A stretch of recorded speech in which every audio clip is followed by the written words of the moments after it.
Hey, I'm Adam. I'm Bryan. Back with another episode of Buds and Suds. And as you can tell, there was no pour, no bottle, blind beer. I know what this one is, Bryan doesn't. Let's get into it. All right. Darkness. So it's a hazy IPA. I can't see through it at all. Yeah. Holds the glass pretty well. Yeah. All right, get the nose.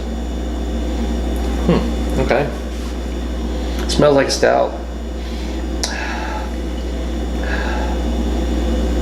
I can't tell if I'm getting like some roasted malt or just a hint of coffee. Yeah, I'd say I assume it's probably got a little coffee in it, but it's not a lot. Or at least it's starting to come through more and more. The nose is a little sweet in addition to the coffee, so it might be like a coffee milk stout or something like that. But okay. All right. Cheers. Cheers. Cheers.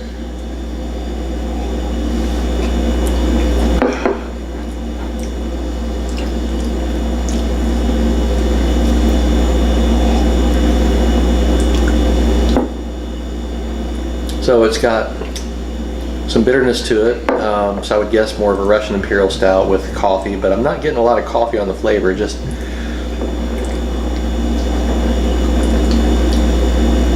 okay, I'm starting to get more.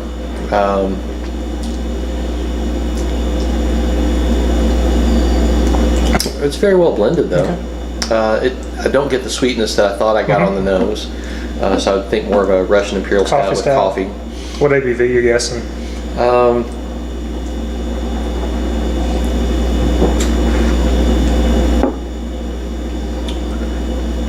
I would probably guess about 11%. Right. I mean, it's got a little heat to it, but it's not overwhelming. It's not like the predominant flavor, the predominant taste I'm getting. So 11% coffee Imperial Stout. Do you like it? What are you gonna give it? Well, I like it a lot. Okay. So it's got a nice creamy mouthfeel. I think it's well blended. I guess it kind of depends on what they're going for. If they're going for a huge coffee stout, I mean, it's got some coffee to it, some mild coffee, but it's not like a huge coffee stout. It's more of, because it's well blended. Just based on how well you would like to drink it, how enjoyable it is.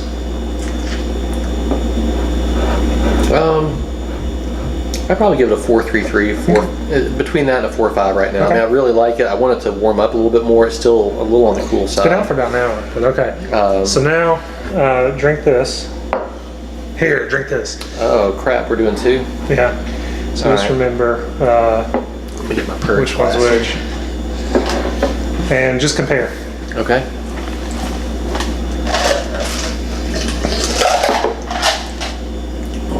All right. I'll be right back. Be right back.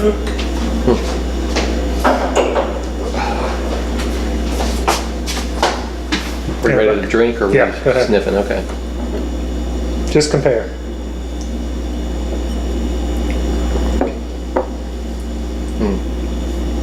This one is a lot more astringent.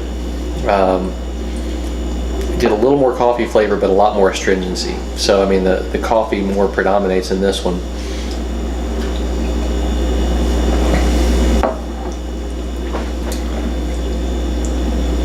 Almost a little sherry flavor to it as well, like some oxidation. Okay. But I'm not getting, well,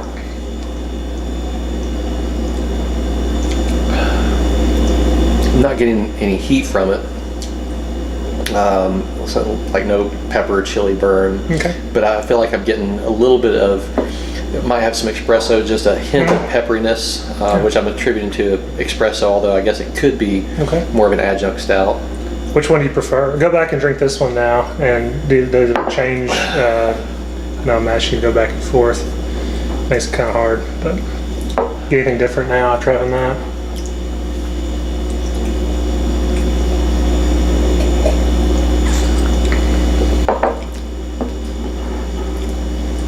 So I guess I'm supposed to, but it's more coffee. But more outside's the same. So we're talking. So the original one, coffee stout, 11%, 4.33, 4.5. Yeah. What's this beer? I don't know. I mean, you don't have to name it. Just what style and ABV and what do you rank it?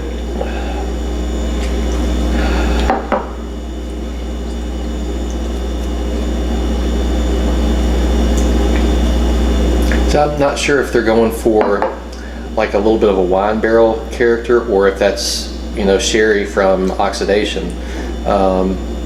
It's definitely not a sherry barrel, so it could be a hint of oxidation. Okay. And it may have some age on it. I'm not positive. I would definitely rate this one a little bit lower than the first one, the outside A full glass. tick? Yeah, it's got a little astringency. I'm just not, I don't like that much. Okay. So let's see if it's something I've rated before. It is. So Okay. the first beer we did was one from the El Catador series that I just got from a buddy.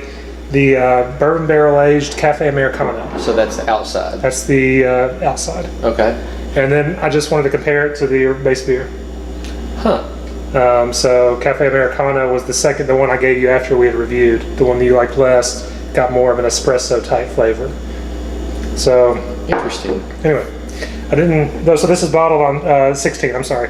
So this is 2 years old. This, I'm not quite sure how long they barrel aged it, but it was released in this year's El Catador Club. This one's 13%. This one's 10.6%. So I definitely got more heat on the first beer we had. And going back and forth, I get this kind of chewy vanilla, and I almost get that characteristic like Cigar City, that kind of umami, that oiliness to it, you know, that we sometimes get. On the First one. Okay. The second one, the base beer, the Caffe, I just get this big espresso, roasty coffee, and there may be a hint of sherry, like you said. Yeah. I don't get nearly as much of, you know, the sherry flavor, the umami. I don't get nearly as much with this one. And I like this one so much better only because it's just, I don't know, it's smoother. Yeah. So I guess the barrel character kind of mellowed it out and, you know, gave it that sweet nose that I was talking about. Like, I wouldn't know these two are related. And again, it's not saying that they took the 16 Caffe Americano. There's just so much more coffee and roast where the oiliness and that creamy vanilla. I like the barrel age much more. I do too. I was going to give this a 4 or 5.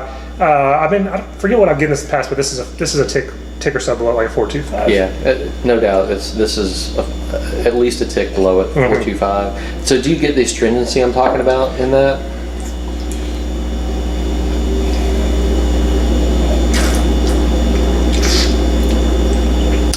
Some coffee beers just have that astringency, which I find an off flavor, and I don't like that much. I got a lot of peppery espresso notes, and now I'm getting a little more coffee roast.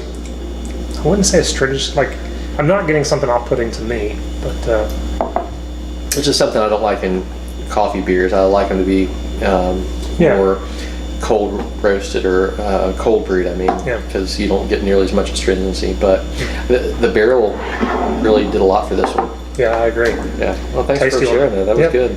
So you gave 4.33? So I was 4.33 to 4.5. Maybe like a 4. And this 4.25 for sure. Yeah. I mean, when I say astringency that I don't like, it's still a good beer. It's just that's the first thing I think of every time I drink it. But as soon as you get past that, I mean, I get the mild peppery espresso. So I thought I'd just take a second to talk about the El Catador Club. My buddy actually, it was last November when I was in St. Louis for Braxis Day, he called and said he got a membership and you could bring one person with you. He has family down there that could get the bottles for us because you can pick them up anytime within a year. I think it's $250 plus tax for the membership. You get seven barrel-aged stouts, and all but one were this size, and one was maybe just a smidge smaller. So that most of them were 750s, and I think one was like a 22 ounce.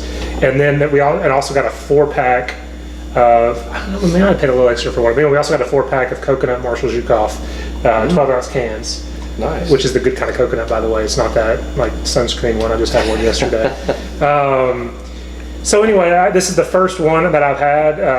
I'm really enjoying it. It's very tasty. So something to look into, guys. If that, again, you have to have someone actually physically pick it up for you, and get it to you, unless you go down. But they hold them, I think, up to a year afterwards. So they release bottles throughout the year, and then you have up to a year to come get yours. So again, this one, like I said, I can't talk about the other bottles yet, but this one is definitely something I really enjoy. So thought I would talk about that. It's good. Anything else? No. As always, guys, if you can't the beer you love the beer you have. Thanks.